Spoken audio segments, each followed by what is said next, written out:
नमस्कार प्रिय दर्शकों।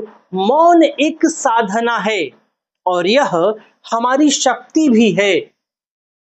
ऊंचा बोलना और ज्यादा बोलना योग्यता का प्रमाण नहीं।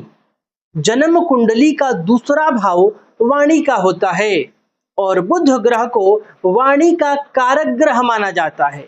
यदि जन्म कुंडली के दूसरे भाव में बुध ग्रह बैठे हों और पाप प्रभाव में हों, अंश बल से कमजोर हो या नीच राशि में बैठे हो, साथ ही साथ यदि द्वितीय भाव पाप कर्तरी योग में हो, यानी कि प्रथम भाव और तृतीय भाव दोनों ही भाव में पाप ग्रह बैठे हो, तो द्वितीय भाव को पाप प्रभाव में माना जाएगा, पाप कर्तरी योग में माना जाएगा। तो ऐसे जातकों को कम बोलना चाहिए, काम की बातें बोलना चाहिए, फिजूल बातों से बचना चाहिए, नहीं तो नुकसान हो सकता है।